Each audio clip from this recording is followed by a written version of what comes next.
বিসমিল্লাহির রহমানির রহিম। ইন্না আ'তাইনাকাল কাউসার ফাসাল্লি লিরাব্বিকা ওয়ানহার ইন্না শানিআকা হুয়াল আবতার। কখনো কি আপনি নিজেকে একা মনে করেছেন? সবাই যখন আপনাকে অবহেলা করে, আপনাকে তুচ্ছ করে, মনে হয় আপনি দুনিয়ার কারো নন। ঠিক তখনই আল্লাহ আপনাকে ডেকে বলেন, আমি তোমাকে কাউসার দান করেছি। ভাবতে পারেন, আল্লাহ নিজেই বলছেন, আমি তোমাকে এক অসীম নেয়ামত দিয়েছি। কিন্তু আপনি জানেন কি কাউসার কি? এটা কি শুধু জান্নাতের একটি নদী, নাকি এর গভীরে লুকিয়ে আছে রসুলের জীবনের সবচেয়ে আবেগময় অধ্যায়? আজ আমরা সূরা কাউসারের বিষয় জানব। এই ছোট্ট 3 আয়াতের সূরাটি আপনাকে কাঁদিয়ে দেবে, আপনার ঈমানকে ঝাঁকিয়ে দেবে, আপনার আত্মাকে নতুন আলোয় জ্বালিয়ে দেবে। চলুন সূরা কাউসারের বিষয় জানি। ইন্না আ'তাইনাকাল কাউসার, নিশ্চয়ই আমি তোমাকে কাউসার দান করেছি।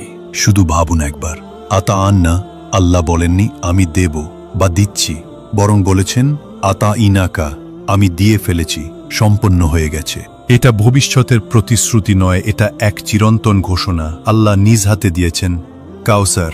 এই ইন্না শব্দে আছে বিশেষ জোর, যেন বলা হচ্ছে নিশ্চয়ই সন্দেহ নেই আমি মহাপরাক্রমশালী আল্লাহ তোমাকে কাউসার দিয়েছি।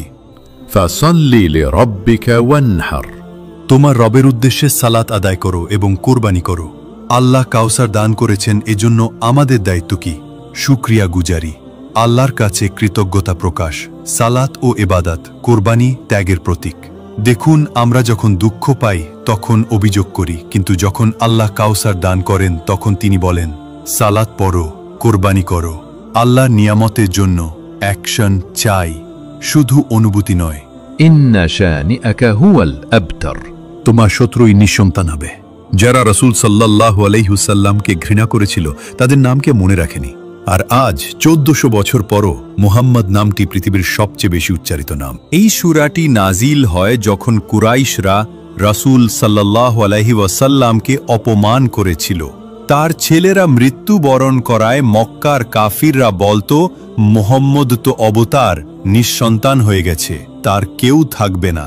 তাদের ভাষায় অবতার মানে ছিল যার বংশ থাকবে না, সেনি ধ্বংস হয়ে যাবে।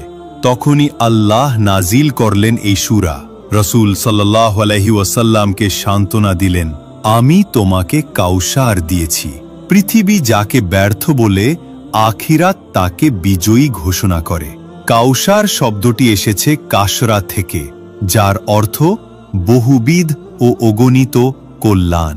সহিহ বুখারী হাদিসে এসেছে, রাসূলুল্লাহ সাল্লাল্লাহু আলাইহি ওয়াসাল্লাম বলেন, আমার জন্য জান্নাতে একটি নদী আছে যার নাম কাউসার। এটি আল্লাহ আমাকে দান করেছেন। এর কূপের পানি দুধের চেয়েও সাদা, বরফের চেয়েও ঠান্ডা এবং এর কাপগুলো তারকার চেয়েও উজ্জ্বল। কিন্তু কাউসার শুধু নদী না, এটা এক প্রতীক। প্রতীক রাসূল সাল্লাল্লাহু আলাইহি ওয়াসাল্লামের মর্যাদার, তার উত্তরাধিকারের, তার উম্মাহর, তার দাওয়াতের। কাফিররা বলেছিল তার বংশ শেষ হয়ে যাবে, কিন্তু আজ পৃথিবীর সর্ববৃহৎ উম্মাহ, মুহাম্মাদের উম্মাহ, প্রতিদিন কোটি কোটি মানুষ তার উপর দরুদ পাঠ করে, লাখ লাখ মানুষ তার সুন্নাহ অনুসরণ করে। কিয়ামত পর্যন্ত তার নাম উঁচু হয়ে থাকবে। সহিহ মুসলিম হাদিসে এসেছে, রাসূল সাল্লাল্লাহু আলাইহি ওয়াসাল্লাম বলেন, আমি হাউজে কাউসারে তোমাদের আগেই উপস্থিত থাকব। যদি আপনি চান হাউজে কাউসার থেকে পানি পান করতে, যদি চান রাসূল সাল্লাল্লাহু আলাইহি ওয়াসাল্লাম আপনাকে চিনে ডাকেন, তাহলে আজই ফিরে আসুন আপনার রবের দিকে। সালাত কায়েম করুন, কোরবানি দিন, রাসূলের সুন্নাহ আঁকড়ে ধরুন। কাউসার শুধু জান্নাতে নয়, এটা আমাদের আজকের জীবনে আল্লাহর ভালোবাসা পাওয়ার চাবিকাঠি। হুদা পাথ চ্যানেলে আমরা এমনই গভীরে বিশাল অর্থ আরও অনেককে জানাতে সাহায্য করুন। হুদা পাথ চ্যানেলে আমরা এমনই গভীর, হৃদয় ছোঁয়া ইসলামী বার্তা পৌঁছে দিচ্ছি। যদি ভিডিওটি আপনার হৃদয়ে স্পর্শ করে, শেয়ার করুন প্রিয়জনদের সাথে। এই ছোট্ট সূরার পেছনের বিশাল অর্থ আরও অনেককে জানাতে সাহায্য করুন। আজকে কাউসার নিয়ে জানলাম, কাল আমরা হয়তো হাউজে কাউসারে মুখোমুখি হব ইনশাআল্লাহ।